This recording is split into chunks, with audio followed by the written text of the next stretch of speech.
జై జై శంకర హరహర శంకర. శ్రీ విష్ణుదుర్గ అమ్మవారి బాధను పరమాచార్య వారు ఎలా తొలగించారు?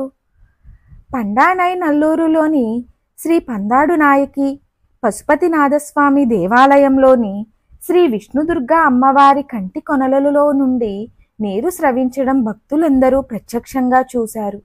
ఇది 1986 ఫిబ్రవరి 19న జరిగింది. వారు పరిగెత్తుకొచ్చి నాకు ఆ విషయం చెప్పగా నేను కూడా వెళ్ళి చూశాను.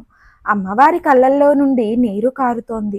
అమ్మవారిని అలా చూస్తున్న మా బాధను వర్ణించడానికి మాటలు చాలవు. ఒక కన్నె పిల్లను దుర్గా స్వరూపంగా భావించి ఆమెకు పూజ చేయడానికి సిద్ధం చేశాను. ఆ కన్నిక దుర్గకు మంగళ ద్రవ్యాలు సమర్పించి నవాక్షరి మంత్రజపం చేశాను. తల్లి, ఏమిటి మా దోషం అని అమ్మవారిని అడిగాను. దుర్గా స్వరూపంగా ఉన్న ఆ కన్నెపిల్ల మాతో నాకు పచ్చని పట్టులంగా కట్టుకున్న ఒక అమ్మవారి స్వరూపం కనబడి నా భారం తొలగించండి అని అన్నదని మాతో చెప్పింది. తరువాత మేము ప్రత్యేక అభిషేకము ఆరాధనలు చెయ్యడంతో విష్ణు దుర్గా అమ్మవారి కళ్ళ వెంట నీరు కారడం ఆగిపోయింది. ఈ విషయాన్ని పరమాచార్య స్వామి వారికి తెలిపి వారి నుండి వివరణ ఏమిటో తెలుసుకోవాలని మేము కంచి బయలుదేరాము. మహాస్వామి వారు మాకు 25 లీటర్ల గంగాజలం ఇచ్చి 1,00,000 ఆవృత్తుల నవాక్షరి మంత్రజపంతో ఆ నీటిని బలోపేతం చేసి విష్ణుదుర్గకు అభిషేకం చేసి నా వద్దకు రండి అని చెప్పారు. 4 నెలల తర్వాత స్వామివారు చెప్పినట్టుగా చేసి కాంచీపురం దగ్గరలోని ఒరిరుక్కైలో మకాం చేస్తున్న పరమాచార్య స్వామి వారి దర్శనానికి వచ్చాము. అమ్మవారి కళ్ళల్లో నుండి వస్తున్న నీరు ఆగిపోయిందని స్వామివారికి నివేదించాను. స్వామివారు కొద్దిసేపు ఆలోచించి అమ్మవారికి పైకప్పు తగులుతోందా అని నన్ను అడిగారు.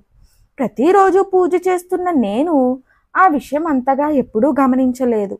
అందుకే నేను స్వామివారితో నేను అంతగా గమనించలేదు, వెళ్ళి చూసి వచ్చి చెబుతాను అని చెప్పాను. నేను తిరిగి వెళ్ళి ఒక తాడుని అమ్మవారి తలకు పైకప్పుగా మధ్యలో ఉంచి చూడగా స్వామివారు అనుమానపడ్డట్టు ఆ పైకప్పు అమ్మవారి తలను తాకుతోంది.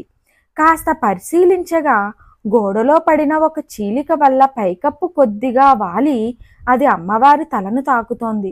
మేం మరలా స్వామివారిని కలిసి ఈ విషయం చెప్పాము.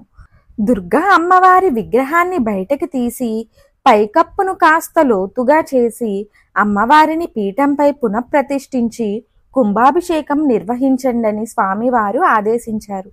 స్వామివారి ఆదేశం ప్రకారం మార్పులు చేసి 1987లో తైమాసంలో కుంభాభిషేకం నిర్వహించాము.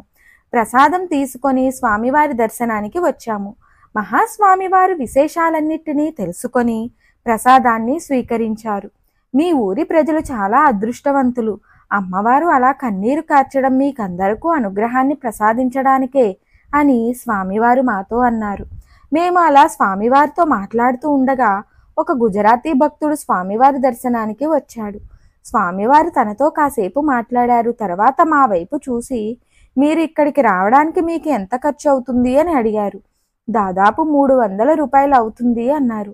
స్వామివారు ఆ గుజరాతీ భక్తుడిని మాకు 300 రూపాయలు ఇవ్వాల్సిందిగా ఆదేశించారు. అతను స్వామివారి ఆదేశాన్ని శిరసా వహించి పరమ సంతోషంతో మాకు ఇచ్చాడు. భగవంతుణ్ణి తాకి పూజించే శివాచార్యులంటే పరమాచార్య స్వామి వారికి అపారమైన కరుణ. మా బాగోగుల కోసం వారు నిత్యము శ్రమించేవారు.